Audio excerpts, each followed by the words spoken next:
Bonjour. Emmanuel Macron a été élu président de la République. Sa marge vis-à-vis de l'autre finaliste est très importante.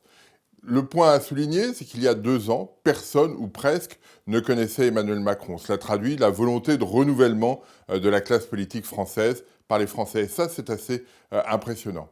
Ces défis sont très importants. Le premier, et pour moi le plus important, est celui de la croissance. Depuis 2013, la croissance de l'économie française est de l'ordre de 1% en moyenne.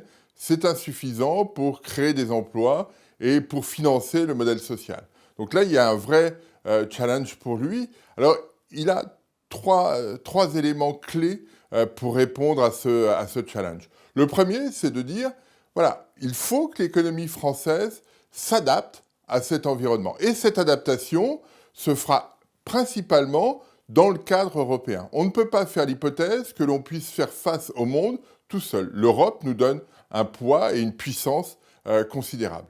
D'où la nécessité et la volonté de renforcer les liens avec l'Allemagne, parce que le couple franco-allemand est important, et avec l'ensemble des pays européens pour modifier à la marge, ou modifier plus profondément, les institutions européennes. Le deuxième point est de dire, si la croissance n'est pas suffisante, c'est que probablement il y a un problème d'investissement. L'investissement depuis 2011 a été réduit, et donc il faut le pousser à la hausse. Alors, il y a déjà tout un tas de mesures qui existent, qui vont être simplifiées, notamment sur le CICE. Les taux d'intérêt sont bas, mais il considère qu'il faut créer une impulsion via l'investissement public. Donc on va avoir un investissement public très important et ça traduit un changement de tendance très significatif de la part des gouvernements, puisque depuis 2007, un des modes d'ajustement des gouvernements était de réduire l'investissement public. Là, on va avoir un changement de tendance. L'idée, c'est de renouveler l'appareil productif, de le rendre plus innovant pour créer davantage de gains de productivité. Et puis le troisième élément, peut-être le plus important, est celui relatif au travail.